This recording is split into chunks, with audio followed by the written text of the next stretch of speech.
O Senhor é meu pastor, nada me faltará. Caminhar me faz em verdes pastos, guia-me mansamente a águas tranquilas. Refrigera minha alma, guia-me pelas veredas da justiça por amor de seu nome.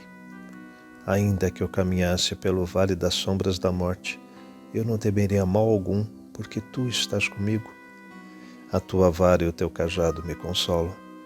Preparas uma mesa perante mim, na presença dos meus inimigos. Unges a minha cabeça com óleo, o meu cálice transborda. Certamente que a bondade e a misericórdia me seguirão todos os dias da minha vida, e habitarei na casa do Senhor por longos dias. O Senhor é meu pastor, nada me faltará. Oração do perdão. Perdoa, Senhor, de infinito amor e bondade, todo e qualquer tipo de prejuízo que eu tenha praticado ao longo da minha existência contra quem quer que seja. Ilumine os corações e as mentes dessas pessoas que sofreram por minha causa e fazei com que também elas possam me perdoar. Peço perdão por todos os pecados cometidos por meus antepassados que já se encontram no mundo espiritual, que todas as suas dívidas sejam anistiadas e que recebam a graça da elevação espiritual para um plano de luz e paz onde possam continuar sua jornada de evolução e trabalhar de acordo com teu plano divino. Que o amor de Jesus e Maria, presente no meu coração, me capacite a perdoar toda e qualquer ofensa praticada contra mim, para que eu seja liberto de toda mágoa, de todo ódio ou rancor. Eu perdoo a mim próprio pelas culpas que carreguei até hoje, pois acredito no perdão divino e aceito a nova chance que estou tendo. Que as entidades da hierarquia a qual pertenço possam me proteger contra os perigos e vícios, a fim de que eu possa praticar o amor ao próximo. Liberta-me de todos os preconceitos e da escravidão às paixões, que eu possa contribuir para a construção de um mundo bem melhor, de paz, de compaixão e solidariedade entre os homens e as religiões. Assim seja. Amém.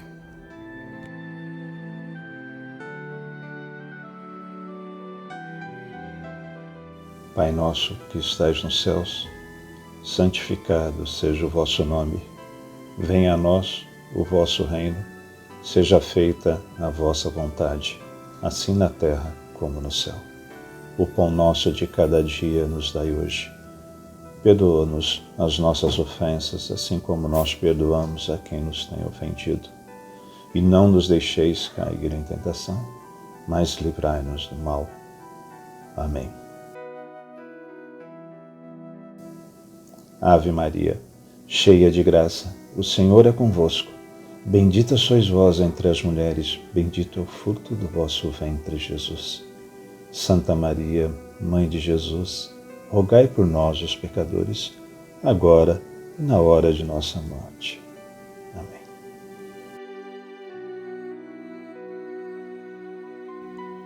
Rendendo graças ao Pai, pedimos humildemente para que possa nos potencializar, Senhor, para conseguirmos elevar o nosso pensamento, a nossa frequência, para estarmos envoltos na Tua presença, Pai, e envoltos em Ti. Assim, pelo decurso dos Seus enviados, os Espíritos superiores, unidos e em conjunto, nos colocamos à disposição para sermos instrumentos de Tua vontade. Que possamos ser os úteis no estudo e aprendizado do Evangelho que hoje nos coloca. Pai, somos ainda muito pequeninos, mas temos o desejo de buscarmos o nosso melhoramento e a nossa reforma íntima. Nos auxilie, Pai. Pela vossa misericórdia suplicamos auxílio para transmutarmos as pesadas energias que ainda nos prendem a esse mundo, um mundo material, um mundo de ilusão. E suplicamos força para lutarmos contra as nossas próprias imperfeições, humildade para enxergar os nossos erros e coragem para corrigi-los. E que aproveitemos as oportunidades que nos concedem no presente para sanarmos o mal que fizemos no passado.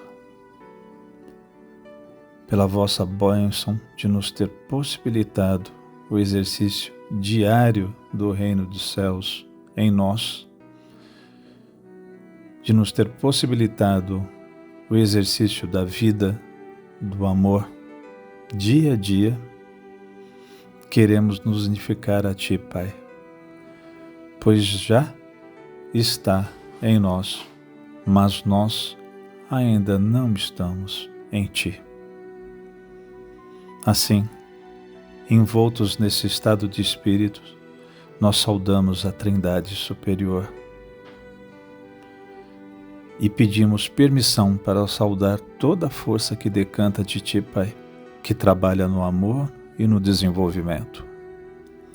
Assim, pedimos forças aos orixás, campos de energia, de amor e atuação. Pedimos forças aos angelicais, Miguel Arcanjo e toda a corrente. Pedimos forças à corrente franciscana, essa corrente que nos ampara e nos auxilia, a Xangô, que nos fortalece e sustenta, e ao Caboclo Tupinambá, nosso guia mestre, que tanto nos orienta. Nesse mundo combalido, pedimos pela paz no mundo, pela paz entre povos e nações, governantes, governados, pela paz em nós, em nossos corações, e que nós possamos disseminá-la e provê-la onde quer que nós estejamos. Pedimos pelos idosos que possamos assisti-los entendendo as suas necessidades e a sua realidade, devolvendo um pouco do amor que com certeza tiveram para conosco. Pedimos pelas crianças, para que possam viver em paz, que possam amar e serem amados. Pedimos pelas crianças da creche Santa Clara, pelas pessoas que ajudam a creche Santa Clara e os projetos sociais da nossa querida CFA. Pedimos por todos os irmãos necessitados que se encontram em hospitais, manicômios, prisões, em meio às guerras, conflitos étnicos ou qualquer outra situação de vulnerabilidade. Pedimos por todos os espíritos encarnados ou desencarnados, cujos nomes nos vêm à cabeça nesse momento, rogando a Deus por cada um deles. Por fim, rendemos glória ao Pai, ao Espírito Incriado, e pedimos que nos ampare ou fortaleça nesse estudo que agora se inicia. Amém. Da sabedoria do Evangelho de Carlos Torres Pastorino, a moeda de César. Mateus, capítulo 22, versículo 15 a 22. Indo então os fariseus, tomaram conselho como o embaçariam numa doutrina, e enviaram os discípulos deles com os herodianos, dizendo: Mestre, sabemos que és verdadeiro e ensinas o caminho de Deus em verdade, e não te importas de ninguém, pois não olhas os rostos dos homens. Dize-nos, então, que te parece? É lícito dar o tributo a César ou não? Conhecendo, porém, Jesus a malícia deles, disse: Por que me tentais, hipócritas? Mostrai-me a moeda do tributo. Eles trouxeram-lhe um denário, e disse-lhes: De quem é a imagem e a inscrição? Disseram-lhe: De César. Então disse-lhes: Devolvei, pois, o de César a César, e o de Deus a Deus. E ouvindo, admiraram-se, deixando-o, retiraram-se. Explicação por Torres Pastorino. Tal como já lemos em Mateus, o Sinédrio reuniu-se em conselho para estudar o melhor modo de embaraçar Jesus, obrigando-o a pronunciar-se de tal forma que pudesse ser apanhado em armadilha para ser condenado. A embaixada oficial do Sinédrio, que era composto por fariseus, escribas e anciões, fora posto fora de combate com a resposta a respeito do poder de Jesus e logo a seguir com a alusão clara à perda do cetro religioso por parte dos judeus. Reúnem-se então e resolvem pegá-lo numa emboscada que lhes pareça infalível. Mas eles mesmos não podiam voltar porque já foram conhecidos de Jesus e do povo. Que fazer? Resolveram mandar pessoas desconhecidas. Escolheram discípulos seus que seriam acompanhados por herodianos, que poderiam acusar logo que fosse proferida qualquer palavra ofensiva aos dominadores romanos. Eram chamados discípulos dos fariseus os que cursavam a escola rabínica antes de obter o título final de rabino. Os herodianos eram judeus fiéis a Herodes, que muita questão faziam de unir-se aos romanos, aplaudindo-os, embora os não suportassem, só para não perderem as posições conquistadas. Os fariseus eram inimigos dos herodianos, que eles desprezavam, mas decidiram unir-se a eles para terem testemunhas insuspeitas perante as autoridades romanas. Com efeito, a reunião chegara a esse resultado. Era necessário preparar-lhe uma armadilha tal que o apanhassem de qualquer forma. Os verbos empregados pertencem ao vocabulário de caça, apanhar em armadilha ou laço. Para isso, era mister que Jesus firmasse uma doutrina que o comprometesse perante o procurador romano ou perante seus seguidores. A pergunta foi escolhida com cuidado e os emissários bem treinados. Apresentaram-se respeitosos e dirigindo-se a Jesus, dando-lhe o título de mestre no sentido de professor, fazendo um preâmbulo bem preparado em que elogiavam exatamente sua franqueza e honestidade doutrinária, sua coragem e desassombro diante de todos, não olhando os rostos, isso é, não tendo respeitos humanos sem ligar a posição social aos cargos, à riqueza, etc. Tudo isso sobejas provas havia. Embora todos os judeus pagassem os impostos e tributos aos romanos, faziam-no a contragosto.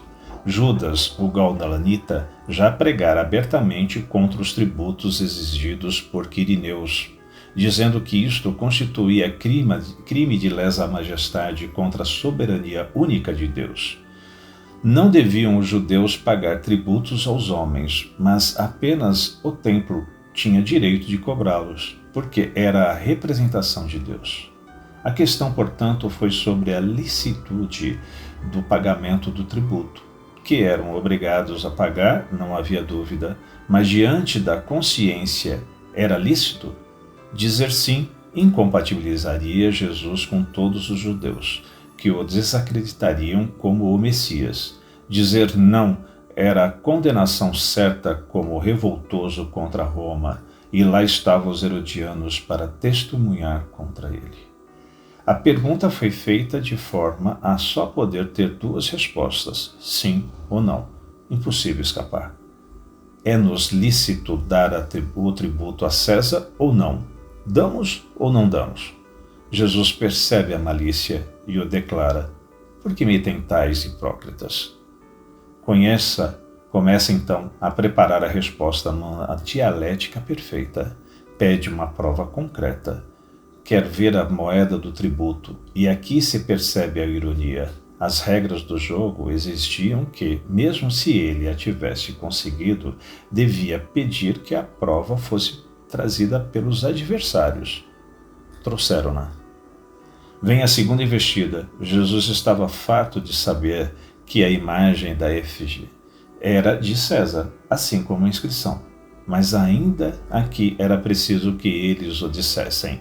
E disseram: é de César. Jesus os tinha na mão. O adversário confessava que a moeda do tributo, o denário, era romana. Tudo estava pronto para a resposta, e Jesus calmamente conclui: então, devolvei o que é de César a César, e o que é de Deus a Deus, traduzidos por devolver sentido real, sem dúvida muito melhor que o daí das traduções. Com essa resposta, que nenhum deles esperava, Jesus estabeleceu irrecusavelmente a doutrina do respeito à autoridade civil legitimamente constituída, tema que seria desenvolvido mais tarde por Paulo na carta aos Romanos. Anotemos que a palavra verdade é empregada nos sinótipos apenas nesse trecho, embora João a use com larga frequência. Diante dessa resposta, os emissários murcharam e não mais puderam abrir a boca, mas intimamente admiravam sua sabedoria. E retiraram-se, olhando uns para os outros. Só tinham mais um recurso, era confiar a missão aos saduceus, que tentariam ver se o confundiam. Vê-lo-emos no próximo capítulo. Explicação esotérica de Torres Pastorino. Perfeita todas essas deduções. Procuremos meditar. A moeda do tributo, cunhada no metal, representa o corpo humano, moldado em células de matéria orgânica. Tem, pois, a efígie de seu possuidor e seu nome em epígrafe. Ora, se o corpo possui gravado a imagem da personalidade, é porque pertence a ela, e a este corpo deve ser prestados os serviços de que ele carece. Nada do que lhe pertence deve ser-lhe negado. No entanto, o espírito, que é a partícula divina, tem sua parte, e não será lícito prejudicar um em benefício do outro, nem tirar de César, representado pelo corpo, para dar ao espírito, nem tirar de Deus, representado aqui pelo espírito, para dar ao corpo. A divisão é nítida. Devolver ao corpo tudo o que este nos tiver dado de experiências e lições, e tratá-lo com o cuidado de que necessita, mas sem lesar a parte devida ao espírito. Daí o equilíbrio indispensável em nosso comportamento, sem exageros nem para um lado nem para o outro, porque, ao final de contas, o espírito é que se condensou no corpo. A autoridade divina é que se manifesta em César, ou seja, na sua contraparte material. Outra lição que podemos aprender refere-se aos grupos. Muito comum que se misturem negócios de César nos setores divinos. Em outros termos, que as instituições espiritualistas se fundamentem no reinado de César. Lógico que, estando num planeta material cujo valor de troca é a moeda de César, as organizações necessitam dessa parte para atuar no mundo. A ideia de fazer caridade na dependência da caridade dos outros pode ser cômoda e até pode estar certa, mas não sentimos assim, por acharmos que, da mesma forma que no nosso trabalho provemos a alimentação física dos nossos filhos, também com o nosso trabalho devemos prover a alimentação espiritual de nossos irmãos. Mas cremos que a lição principal é puramente simbólica e mística, não literal nem alegórica. Vimos que a moeda, que tem duas faces, traz o cunho de uma personalidade. A efígie, que retrata a criatura que foi plasmada pelo Espírito. Além da efígie, aparece a inscrição epígrafe, com o nome atribuído a essa personagem no curso da evolução do planeta Terra. Ora, a personagem é a condensação do Espírito e o representa na Terra, tal como a moeda é a condensação de um valor convencional garantido pela autoridade e poder da pessoa cuja imagem nela se encontra gravada. É tal como a moeda passa de mão em mão, sempre adquirindo benefícios para quem a possua, assim a personalidade vai de contato em contato, comprando experiências para o espírito que a criou e possui. O valor da moeda convencional está inscrito nela. Assim, o valor do espírito também se encontra manifesto na personagem, ora elevado, ora baixo. De acordo com a evolução do espírito, assim será o valor agregado na personagem. Daí podemos avaliar mais ou menos um pela expressão do outro. Lógico que a moeda não é César, mas o representa. Assim, embora sendo a condensação do espírito, a personagem não é ele, mas apenas o representa, materializado no mundo. Temos então 3 graus sobre os quais fala o mestre: a moeda, César e Deus. Assim também temos 3 graus nessa simbologia: a personagem, a individualidade e o Deus imanente transcendente. A moeda em si mesmo nada vale, pois seu valor é somente convencional e transitório, tal como as personagens humanas que, como meteoros, passam pela Terra, muitas vezes atribuindo-se um valor que não possuem absolutamente. A individualidade representada por César tem um valor bem mais, pois constitui a garantia subjacente do valor da moeda. A individualidade devemos restituir aquilo que lhe pertence, as experiências adquiridas, o aprendizado conquistado, mas o supremo bem, a verdade total e a beleza perfeita, Deus, jamais pode ser omitido. Vale a moeda, personagem, só enquanto tem entre os homens o curso garantido pela individualidade eterna. Mas o que valoriza esta é a centelha divina, que a sustenta, constituindo-se a essência profunda. Compreendemos, portanto, a lição nesse sentido mais amplo, neste nível muito mais elevado. É mister que jamais deixemos de devolver por meio da personagem o tributo devido à individualidade e o tributo devido a Deus. Vida espiritual absoluta, na qual a personagem terrena simboliza apenas um meio de troca ou a expressão do tributo.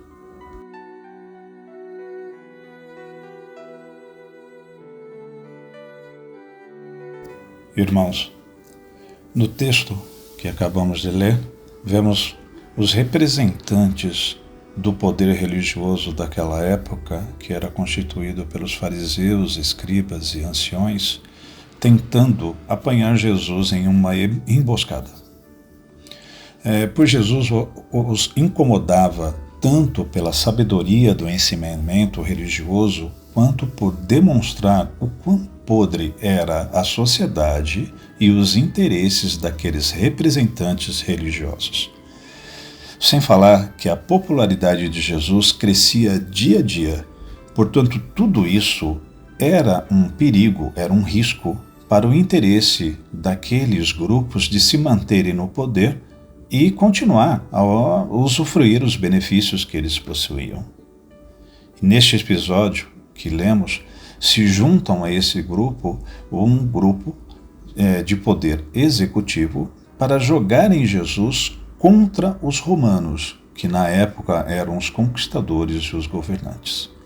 Porém, não conseguiram êxito e saem vencidos e admirados, inclusive com a sabedoria do Mestre. Do lado esotérico, essa passagem deixa clara a interligação entre a parte material e, portanto, transitória, representada pela moeda, com a parte espiritual, dando-nos o entendimento de que as experiências terrenas elas são vividas pela personagem terrena, que foi plasmada, que foi condensada pelo espírito. Portanto, a personagem é a manifestação do espírito no meio material, no meio terreno. E toda a vivência material da personagem serve para auxiliar o avanço do espírito. Também nos orienta que devemos nos ater a dar à personagem o que ela necessita para continuar viva e desempenhando o seu papel, porém sem se esquecer da parte espiritual, ou seja, o equilíbrio tão necessário entre a parte material e a parte espiritual. Daí vem a colocação de que dar a César o que é de César e a Deus o que é de Deus. Dar à matéria o que pertence à matéria e a Deus, a parte espiritual, o que é da parte espiritual. Graças a Deus.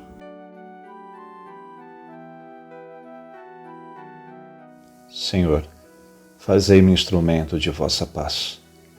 Onde houver ódio, que eu leve o amor. Onde houver ofensa, que eu leve o perdão. Onde houver discórdia, que eu leve a união. Onde houver dúvida, que eu leve a fé. Onde houver erro, que eu leve a verdade. Onde houver desespero, que eu leve a esperança. Onde houver tristeza, que eu leve a alegria. Onde houver trevas, que eu leve a luz. Ó Mestre, fazei com que eu procure mais consolar que ser consolado, compreender que ser compreendido, amar que ser amado, pois é dando que se recebe, é perdoando que se é perdoado, e é morrendo que se vive para a vida eterna. Graças a Deus.